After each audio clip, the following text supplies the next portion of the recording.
Welcome to my YouTube channel. నేను శ్రీనివాస్ రెడ్డి పాలెం. ఈ వీడియోలో మనము టీజీఈ సెట్ 2025 అప్లికేషన్ చేయడంలో ఎలాంటి ఇబ్బందులున్నా, మరి అప్లికేషన్ చేసేటప్పుడు ఏవైనా మిస్టేక్ చేసినా, లేదంటే మనం ఏదైనా సెంటర్ మార్చుకోవాలనుకున్నా, రీజనల్ సెంటర్స్ మార్చుకోవాలనుకున్నా, మరి ఎలా చేయాలి ఏంది అనేది ఈ వీడియోలో మనం తెలుసుకుందాం. మనకి అందరికీ తెలుసు, there will be some correction window. అంటే మనం కరెక్షన్ చేసుకోవడానికి ఒక పర్టికులర్ డేట్స్ అనేది ఇవ్వడం జరిగింది. సో ఇంపార్టెంట్ డేట్స్లో మనకి ఆ ఇన్ఫర్మేషన్ ఇవ్వడం జరిగింది. ఇక్కడ ఎడిట్ ఆప్షన్ అనేది ఇచ్చారు. Edit option for submitted online applications by candidate 28 April నుంచి 2 మే వరకు కూడా మనం ఎడిట్ చేసుకునే అవకాశం ఇచ్చారు. మనకి ఇప్పుడు ప్రజెంట్ డే వచ్చి 6th మార్చ్. మనకి ఆల్రెడీ అప్లికేషన్ అనేది మొదటి నుంచి స్టార్ట్ అయింది. మరి అప్లికేషన్ స్టార్ట్ అయింది 3rd నుంచే స్టార్ట్ అయింది. మనం మర్చిపోతాం. ఇప్పుడు ఇక్కడ 28వ తారీఖు వరకు మనం గుర్తుపెట్టుకోలేం కదా. ఏవైనా మిస్టేక్స్ చేసి ఉంటే ఆ మిస్టేక్స్ కరెక్షన్ కోసము మరి ఏం చేయాలి? ఓకే, ఎడిట్ చేసే అవకాశం వచ్చేంత వరకు వెయిట్ చేయాలా అంటే అలా వెయిట్ చేయాల్సిన అవసరం లేదండి. మీకు ఎడిట్ చేసుకునే అవకాశం వచ్చేంత వరకు వెయిట్ చేయకుండా మెయిల్ పెట్టేసి కూడా మనం కరెక్షన్ చేసుకోవచ్చు. అలాగే మనకి ఏదైతే హెల్ప్ డెస్క్ ఈమెయిల్ ఐడి ఉందో ఆ ఈమెయిల్ ఐడికి మెయిల్ చేయొచ్చు. కాంటాక్ట్ నెంబర్ ఇచ్చారు. ఆ మొబైల్ నెంబర్ మనము బిట్వీన్ వర్కింగ్ డేస్, ఏదైతే వర్కింగ్ డేస్లో వర్కింగ్ అవర్స్ టైంలో మనం కాల్ చేసి కూడా వాళ్ళకి కాంటాక్ట్ చేసి ఆ మిస్టేక్స్ కరెక్షన్ చేసుకోవచ్చు. కరెక్షన్ చేసుకోవడానికి ఏం ప్రొసీజర్ ఉంది అనేది వాళ్ళు చెప్తారు. లేదంటే మన ఈ వీడియో మొత్తం క్లియర్గా చూసినా కూడా మీకు అర్థమైపోతుంది. సో ఇక్కడ నేను చెప్పేది ఏంటి అంటే, మీరు అప్లికేషన్ ఫామ్ ఫిలప్ చేసేటప్పుడు ఏదైనా మిస్టేక్ చేస్తే, లేదా అప్లికేషన్ ఫీ పేమెంట్ చేసేటప్పుడే కొన్ని ఫీల్డ్స్ ఉంటాయి. ఆ ఫీల్డ్స్ నింపేటప్పుడు కూడా, ఫిలప్ చేసేటప్పుడు కూడా కొన్ని మిస్టేక్స్ చేసిన అవకాశం ఉంటుంది. సో అలాంటి మిస్టేక్స్ ఏమైనా మీరు చేసి ఉంటే వాటిని ఎట్లా ఓవర్కమ్ చేయాలి ఏంటి అనేది నేను ఈ వీడియోలో క్లియర్గా ఎక్స్ప్లెయిన్ చేయాలనుకుంటున్నాను. సో అందుకోసం మనం ఏం చేయాలంటే, ముందుగా ఈ అప్లికేషన్ ఫామ్ ఏదైతే ఉందో ఆ అప్లికేషన్ ఫామ్ ఎలా ఉంటుంది ఏందనేది నేను మీకు ఒకసారి చెప్తాను. దాంట్లో ఇంపార్టెంట్ ఫీల్డ్స్ ఉంటాయి కొన్ని, అలాగే కొన్ని నాన్ ఇంపార్టెంట్ ఫీల్డ్స్ కూడా ఉంటాయి. ఇంపార్టెంట్ ఫీల్డ్స్తో పాటు నాన్ ఇంపార్టెంట్ ఫీల్డ్స్ కూడా ఉంటాయి. మరి ఆ ఇంపార్టెంట్ నాన్ ఇంపార్టెంట్ ఫీల్డ్స్లో ఏవైనా మిస్టేక్స్ చేస్తే వాటిని ఎట్లా ఓవర్కమ్ చేయాలి? నాన్ ఇంపార్టెంట్ ఫీల్డ్స్కి మనం పెద్దగా వరి అవ్వక్కర్లేదు. ఇంపార్టెంట్ ఫీల్డ్స్ మాత్రం మనం ఖచ్చితంగా కరెక్షన్ చేయించుకోవాలి. సో కరెక్షన్ చేసుకోవాలనుకుంటే మనకి ఏదైతే ఈ ఈసెట్ అప్లికేషన్ ఉంటుందో ఆ అప్లికేషన్కి సంబంధించిన డ్రాఫ్ట్ అనేది మన దగ్గర ఉంది. సో ఆ డ్రాఫ్ట్ యూజర్ గైడ్ 2024లో ఇచ్చారు. 2025లో ఇంకా వాళ్ళు అసలు రిలీజే చేయలేదు మనకి యూజర్ గైడ్ అనేది. స్టిల్ మీరు అప్లై చేసి ఉంటారు. అప్లై చేసినప్పుడు మీకు ఏమైనా మిస్టేక్స్ వచ్చింటే వాటిని ఎట్లా ఓవర్కమ్ చేయాలి ఏందనేది నేను ఈ వీడియోలో చెప్తాను. సో అప్లికేషన్ ఫిలప్ చేసేటప్పుడు మనకి 2 స్టెప్స్, ఇంపార్టెంట్ స్టెప్స్ ఉంటాయని మీ అందరికీ తెలుసు. సో అది వెబ్ పేజ్లో కూడా ఉంది. మనకి ఇక్కడ వెబ్ పేజ్లో ఇచ్చారు, చూపిస్తాను చూడండి. ఓకే, ఇది first step, application fee payment. Application fee payment చేసేటప్పుడే సపోజ్ మనం మిస్టేక్స్ చేసి ఉంటే మరి ఏం చేయాలి? ఓకే, అప్లికేషన్ ఫీ పేమెంట్లో మనం ఎక్కడ మిస్టేక్ చేసే అవకాశం ఉంటుందంటే, మోస్ట్ ఆఫ్ ది స్టూడెంట్స్ ఇక్కడ క్వాలిఫైయింగ్ ఎగ్జామినేషన్ దగ్గర మిస్టేక్స్ చేస్తున్నారండి. మనకు ఇప్పుడు వీడియో నా యూట్యూబ్ ఛానల్లో అప్లికేషన్ ఎలా చేయాలి ఏందనేది నేను వీడియో అప్లోడ్ చేయడం జరిగింది. సో ఆ వీడియో చూసి ఏవైనా సందేహాలు ఉంటే అడగమని చెప్తే చాలామంది students, most of the students వాళ్ళు ఎక్స్ప్రెస్ చేసిన ప్రాబ్లం ఏంటి అంటే, ఇక్కడ qualifying examination hall ticket number, ఇక్కడ ఈ qualifying examination hall ticket number అనేది డిప్లొమా స్టూడెంట్స్ అయితే వాళ్ళ పిన్ నెంబర్ ఎంటర్ చేయాల్సి ఉంటుందండి. పిన్ నెంబర్ ఉంటుంది కదా, కాలేజ్ మనం ఏ ఇయర్లో చదివామో ఆ year, suppose example 19639 CS 001, 19639-CS-001 ఇలా టైప్ చేయాలండి. సో అలా మిస్టేక్స్ ఏమైనా చేస్తుంటే మరి వాటిని ఎట్లా ఓవర్కమ్ చేయాలి? మనము ఈ హాల్ టికెట్ నెంబర్ కనుక ఒకవేళ by mistake 10th hall ticket నెంబరో లేకపోతే ఇంకేదన్నా అడ్మిషన్ నెంబరో సంథింగ్ మనం టైప్ చేస్తుంటే, మనము diploma certificate, diploma semesters pass అయిపోయిన స్టూడెంట్స్ దగ్గర ఎలాగూ డిప్లొమా ఒరిజినల్ డిప్లొమా సర్టిఫికేట్ ఉంటుంది, లేదా ప్రొవిజనల్ సర్టిఫికేట్ ఉంటుంది. దాన్ని మీరు మెయిల్ చేయాల్సి ఉంటుంది. అలాగే ఇప్పుడు ప్రజెంట్ చదువుతున్న ఫైనల్ ఇయర్ స్టూడెంట్స్ మరి ఈ మిస్టేక్ చేస్తుంటే వాళ్ళు ఎట్లా ఓవర్కమ్ చేయాలంటే, వాళ్ళు సింపుల్గా వాళ్ళ పాస్ మెమో ఏదైతే ఉందో, అంటే లాస్ట్ సెమిస్టర్ వాళ్ళు ఏదైతే పాస్ అయ్యారో ఆ కంప్యూటర్ మెమో ప్రింట్అవుట్ తీసుకొని దాని మీద హెచ్ఓడి సిగ్నేచర్ లేదా ప్రిన్సిపాల్ సిగ్నేచర్, వాళ్ళ particular college principal HOD signature sign చేయించి, స్టాంప్ వేయించి, సిగ్నేచర్ సైన్ చేయించి దాన్ని మెయిల్ చేస్తే సరిపోతుంది. మరి అలాగే ఇంకా ఏం చేయాలి? సో మెయిల్ ఐడి కూడా నేను చెప్తాను, ఫస్ట్ మీరు ఇక్కడ చూద్దాం. ఓకే, ఒకవేళ బ్రాంచ్ స్టడీడ్ డిప్లొమా లెవెల్ ఈ మిస్టేక్ చేసినా కూడా మీరు అలాగే చేయొచ్చండి. అంటే డిప్లొమా మీరు సిఎస్సి చదివిన వాళ్ళు సివిల్ ఇంజనీరింగో బై మిస్టేక్ ఈసీఓ ఏదో సెలెక్ట్ చేసుకున్నప్పుడు కూడా మీరు అలాగే చేయొచ్చండి. ఓకే, అండ్ దీని తర్వాత మనకి ఇంపార్టెంట్ ఫీల్డ్స్ ఉన్నాయి. ఇంకా ఇంపార్టెంట్ ఫీల్డ్స్ ఏంటి ఇక్కడ? క్యాండిడేట్ నేమ్, సపోజ్ ఇది 10th క్లాస్ మెమోలో ఉన్నట్టు మనము నేమ్ ఎంటర్ చేయలేదనుకోండి, మళ్ళీ మీరు 10th క్లాస్ మెమో, ఇక్కడ 10th క్లాస్ ఈక్వలెంట్ సర్టిఫికేట్ అంటున్నారు కాబట్టి 10th క్లాస్ సర్టిఫికేట్ వాళ్ళకి అటాచ్ చేసి పంపిస్తే సరిపోతుంది మెయిల్లో. డేట్ ఆఫ్ బర్త్ కూడా మీరు మిస్టేక్ చేస్తే దీన్ని కౌన్సిలింగ్ టైంలో కూడా కరెక్షన్ చేసుకోవచ్చు. స్టిల్ ఇప్పుడు మీకు అవకాశం ఉంది కాబట్టి మీరు ఏం చేయొచ్చు అంటే mail ID 10th class certificate ప్రకారమే మీరు డేట్ ఆఫ్ బర్త్ ఎంటర్ చేసి పంపించాలి కాబట్టి దాంట్లో మిస్టేక్స్ చేసి ఉంటే మీరు 10th మెమో అటాచ్ చేసి ఇలా ఉంది డేట్ ఆఫ్ బర్త్, నేను ఇలా ఎంటర్ చేశానని చెప్పి దాన్ని కరెక్షన్ చేయమంటే కన్వీనర్ ఏదైతే ఆఫీస్ ఉందో కన్వీనర్ ఆఫీస్ వాళ్ళ ఈమెయిల్ ఐడికి మీరు మెయిల్ చేస్తే వాళ్ళు కరెక్షన్ చేస్తారు. అలాగే ఈమెయిల్ ఐడి ఇది కూడా మీకు కరెక్షన్ చేసుకునే అవకాశం ఉంది. అండ్ మీరు ఇక్కడ కేటగిరీ మాత్రం చాలా జాగ్రత్తగా సెలెక్ట్ చేసుకోవాలి. కేటగిరీలో మనకి ఓసీ కేటగిరీ సెలెక్ట్ చేసుకునే బదులు బీసీఏ, బీసీబీ, బీసీసీ, బీసీడీ ఇలాంటివి సెలెక్ట్ చేసుకుంటే పెద్దగా ప్రాబ్లం ఉండదు. కానీ ఓసీ సెలెక్ట్ చేసుకునే బదులు మీరు ఎస్సీ, ఎస్టీ సెలెక్ట్ చేశారనుకోండి, ఇక్కడ ఫీజు డిఫరెన్స్ వస్తుంది. ఫీజు అనేది 500, 900 సపరేట్గా ఉంది కాబట్టి మీరు ఇక్కడ ఎక్సెసివ్ అమౌంట్ పే చేయాల్సి వస్తుంది. మరి అలాంటప్పుడు మీకు ఓసీ బదులు మీరు ఎస్సీ, ఎస్టీ సెలెక్ట్ చేసుకొని 500 పే చేస్తే మీ అప్లికేషన్ మళ్ళీ మీరు అప్లై చేయాల్సిన అవసరం ఉంటుంది. సో ఇలాంటి ఫీల్డ్స్ మాత్రం కరెక్షన్ చేసే అవకాశం లేదు, మిమ్మల్ని రీఅప్లై చేయమంటారు. అలాగే ఫిజికల్లీ హ్యాండిక్యాప్డ్ సెలెక్ట్ చేసినా కూడా మీకు ఎగ్జామినేషన్ ఫీజు అనేది 500 కింద వస్తుంది. 900 ఉన్న ఫీజు 500 కింద మారిపోతుంది. కాబట్టి మళ్ళీ మీరు ఫిజికల్లీ హ్యాండిక్యాప్డ్ సెలెక్ట్ చేసుకునేటప్పుడు కూడా జాగ్రత్తగా ఉండాలి. ఒకవేళ మీరు ఇక్కడ నో సెలెక్ట్ చేసుకుంటే పెద్దగా ప్రాబ్లం లేదు, బట్ మీరు ఎస్ సెలెక్ట్ చేసుకొని తర్వాత దాన్ని నో చేయండి అని చెప్పి రిక్వెస్ట్ చేయాలంటే మాత్రం పెద్దగా మీకు కరెక్షన్ చేసే అవకాశం ఉండదండి. వాళ్ళు మీకు ఖచ్చితంగా మళ్ళీ అప్లై చేసుకోమంటారు. ఓకే, సో ఇది మనకి ఫీ పేమెంట్ లెవెల్లో ఈ మిస్టేక్స్ చేస్తే ఎలా చేయాలి ఏందనేది చెప్పాను. నెక్స్ట్ మరి అప్లికేషన్ ఫామ్ ఫిల్అప్ చేసేటప్పుడు కూడా కొంత ఇంపార్టెంట్ ఇన్ఫర్మేషన్ ఉంటుంది. సో అప్లికేషన్ ఫిల్అప్ చేసేటప్పుడు కూడా మనకి ఏమేమి ఫీల్డ్స్ ఉన్నాయి ఏంది అనేది మీకు ఇక్కడ నేను చూపిస్తాను. సో అప్లికేషన్ ఫామ్ డైరెక్ట్గా మీకు ఇక్కడ నేను ఎంటర్ చేసి దాన్ని చూపిస్తాను మీకు. ఓకే, అప్లికేషన్ ఫామే ఓపెన్ చేస్తాను మీకు. అప్లికేషన్ ఫామ్లో సో ఇక్కడ అప్లికేషన్ ఫామ్లో క్యాండిడేట్స్ నేము, ఫాదర్ నేము ఇలాంటి ఇన్ఫర్మేషన్ మనం ఆల్రెడీ ఇందాక చెప్పుకున్నాము. ఇవి అన్ని ఎంటర్ చేసేటప్పుడే జాగ్రత్తగా ఎంటర్ చేయాలి. ఇవన్నీ కూడా 10th క్లాస్లో ఉన్నట్టు ఎంటర్ చేయాలి. వీటిలో ఏ మిస్టేక్స్ వచ్చినా సరే, candidate details, father name, mother name, వీటిలో ఏ మిస్టేక్ వచ్చినా కూడా ఎస్ఎస్సి మెమోలో మనకి ఈ డీటెయిల్స్ ఉంటాయి కాబట్టి ఎస్ఎస్సి మెమో మీరు అటాచ్ చేస్తూ ఈ డేటాని కరెక్షన్ చేయమని చెప్పి వాళ్ళకి మెయిల్ చేస్తే వాళ్ళు కరెక్షన్ చేస్తారు. అలాగే జెండర్ మేలు ఫీమేల్ సెలెక్ట్ చేసుకునేటప్పుడు కూడా జాగ్రత్తగా సెలెక్ట్ చేసుకోవాలి. ఈవెన్ మీరు ఈ సెలెక్ట్ చేసుకునేటప్పుడు కూడా మీరు ఇక్కడ జాగ్రత్తగా సెలెక్ట్ చేయాలి. ఒకవేళ మిస్టేక్స్ ఉంటే మాత్రం మీరు ఇక్కడ 10th క్లాస్ మెమో అటాచ్ చేస్తూ మీరు దాన్ని కరెక్షన్ చేసుకోవచ్చు.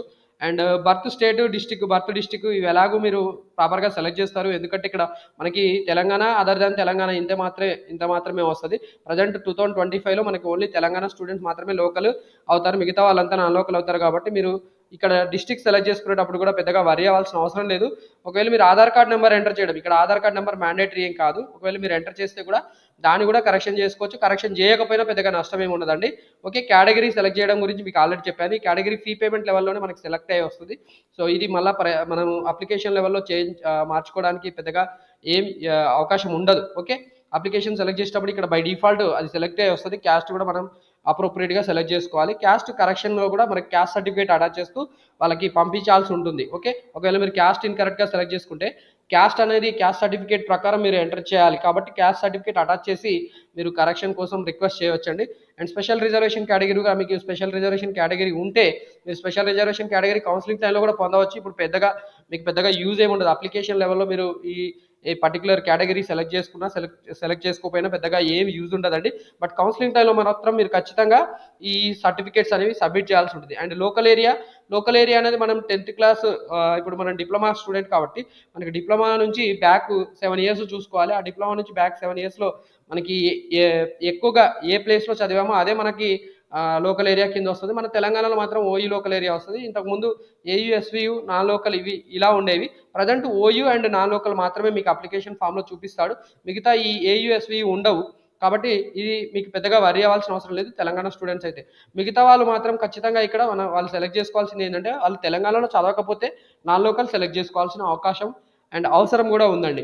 మైనార్టీ, నాన్ మైనార్టీ ఇక్కడ మనం ఇది కూడా మరి మైనార్టీ, నాన్ మైనార్టీ ప్రాబ్లం ఏదైనా వస్తే మీరు సెలెక్ట్ చేసుకునేటప్పుడు మైనార్టీ బదులు నాన్ మైనార్టీ బదులు మైనార్టీ సెలెక్ట్ చేసుకుంటే మీరు ఈ క్యాస్ట్ సర్టిఫికేట్లోనే ఇది స్పెసిఫిక్గా మెన్షన్ చేసి ఉంటుంది. కాబట్టి దాన్ని మీరు అటాచ్ చేస్తూ ఈమెయిల్ చేస్తే వాళ్ళు కరెక్షన్ చేస్తారు. అండ్ ఈ యాన్యువల్ ఇన్కమ్ దగ్గర మీరు పెద్దగా వరి అవ్వాల్సిన అవసరం లేదు.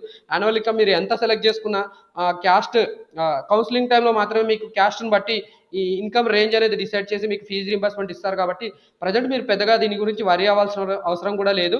అండ్ మీరు కరెక్షన్ చేసుకోవాలనుకుంటే మీరు ఎడిట్ విండో టైంలో కరెక్షన్ చేసుకోవచ్చు. మర్చిపోయినా పెద్దగా ప్రాబ్లం ఉండదు. ఎందుకంటే కౌన్సిలింగ్ టైంలో ఎలాగో మీకు అవకాశం ఇస్తారు కరెక్షన్ చేసుకోవడానికి. అంటే మీకు యాన్యువల్ ఇన్కమ్ అనేది డిసైడ్ చేస్తారు వెరిఫికేషన్ టైంలో. కాబట్టి మీరు పెద్దగా వరి అవ్వాల్సిన అవసరం లేదు. అండ్ బ్యాంక్ డీటెయిల్స్ ఇవి అయితే అసలు అవసరమే లేదు. ఇది మ్యాండేటరీ కాదు కాబట్టి దీని గురించి పెద్దగా వరి అవ్వాల్సిన లేదు. అండ్ అడ్రస్, ఇక్కడ మీరు అడ్రస్ సెలెక్ట్ చేసుకునేటప్పుడు కూడా మీరు ఆధార్ కార్డులో ఉన్నట్టు ఎంటర్ చేస్తే ప్రాబ్లం ఏమి ఉండదు. బట్ ఆధార్ కార్డులో కూడా ఎంటర్ చేసేటప్పుడు ఏమైనా స్పెల్లింగ్ మిస్టేక్స్ చేస్తే కూడా మీరు పెద్దగా వరి అవ్వాల్సిన అవసరం లేదు. ఎందుకంటే ఆ స్పెల్లింగ్ మిస్టేక్స్ తోటి పెద్దగా మనకు ఒరిగేది కూడా ఏమి ఉండదండి. ఓకే, వీటి గురించి మీరు ఎడిట్ చేసుకోవాల్సిన అవసరం కూడా ఏమీ లేదు.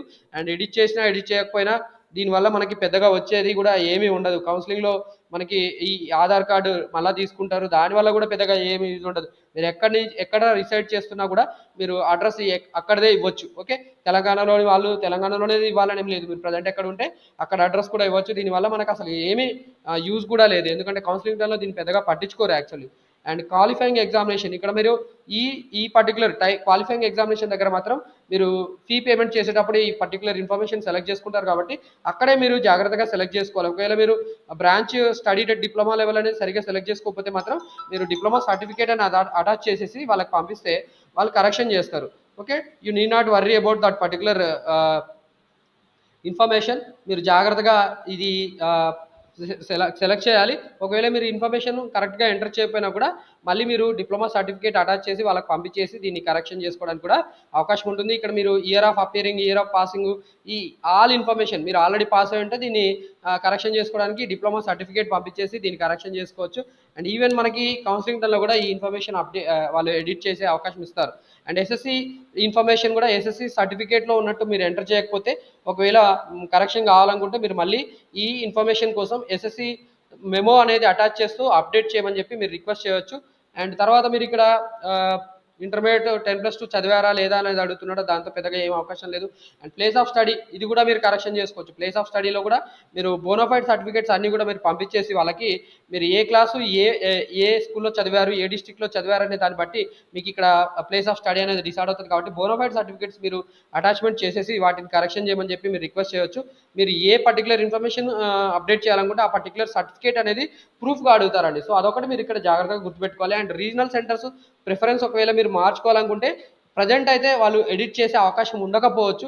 మీరు కాకపోతే ఎడిట్ ఆప్షన్ ఎప్పుడైతే ఇస్తారో ఆ ఎడిట్ ఆప్షన్ పీరియడ్ టైంలో మీరు వాటిని ఎడిట్ చేసుకునే అవకాశం మాత్రం ఖచ్చితంగా ఉంటుంది.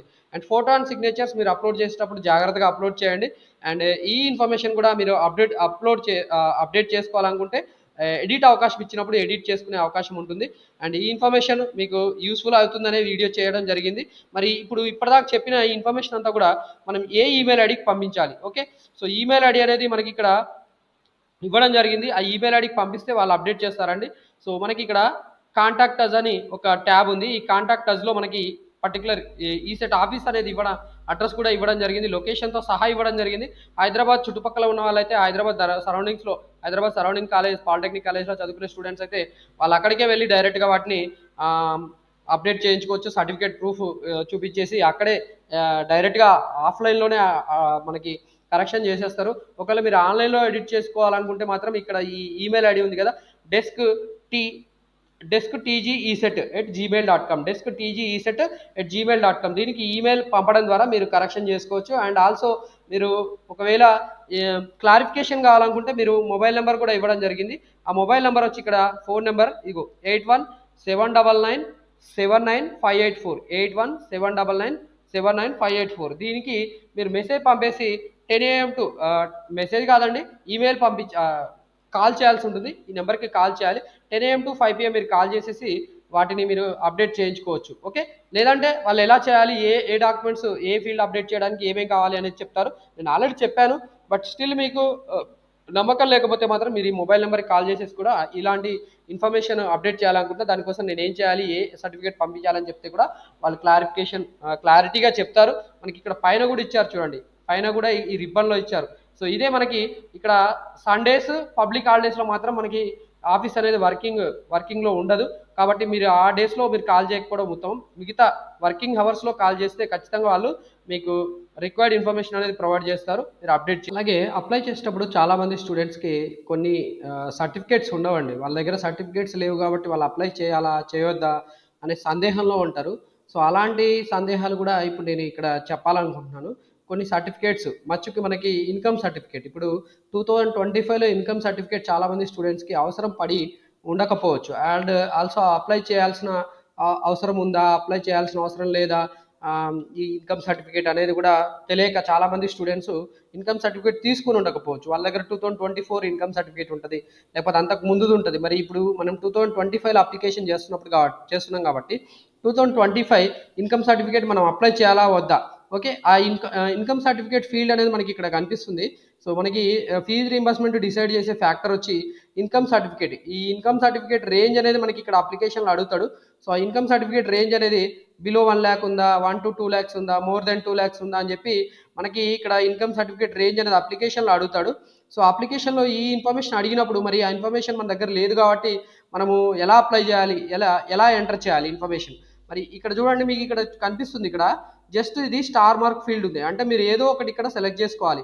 Below 1 lakh, 1 to 2 lakhs, 2 lakhs and above ఇది సెలెక్ట్ చేసుకోవాలి. అంటే మీరు రేంజ్ 2024లో ఎలా ఉంది మీకు తెలిసి ఉండింటే అప్రోప్రియేట్గా మీరు అది సెలెక్ట్ చేసుకుంటే సరిపోతుంది. ఇక్కడ ఇన్కమ్ సర్టిఫికేట్ నెంబర్ అనేది మనకి ఇక్కడ అడగట్లేదు, స్టార్ మార్క్ ఫీల్డ్ లేదు. అలాగే బ్యాంక్ అకౌంట్ కూడా చాలా మంది స్టూడెంట్స్ ఉండకపోవచ్చు. మరి అప్పుడు బ్యాంక్ అకౌంట్ డీటెయిల్స్ ఇక్కడ ఎంటర్ చేయాలా, ఎంటర్ చేయొద్దా అంటే ఇవి చూడండి, ఇక్కడ స్టార్ మార్క్ ఫీల్డ్స్ అనేవి లేవు. సో స్టార్ మార్క్ ఫీల్డ్స్ లేని ఇన్ఫర్మేషన్ ఏదైనా కూడా మీరు ఎంటర్ చేయకపోయినా పెద్దగా ప్రాబ్లం ఉండదు. కాకపోతే మీకు కౌన్సిలింగ్ టైంలో ఆ సర్టిఫికేట్స్ ఉంటే వాటి వల్ల మీకు ఫీజు రీంబర్స్మెంట్ బెనిఫిట్ వచ్చే అవకాశం ఉంటుంది. అలాగే మీకు ఫీజు రీంబర్స్మెంట్ రాకపోతే స్కాలర్షిప్ వచ్చే అవకాశం ఉంటే, ప్రైవేట్ స్కాలర్షిప్స్ ఇంకేదైనా స్కాలర్షిప్స్ వస్తే బ్యాంక్ అకౌంట్ డీటెయిల్స్ ఉండాలి.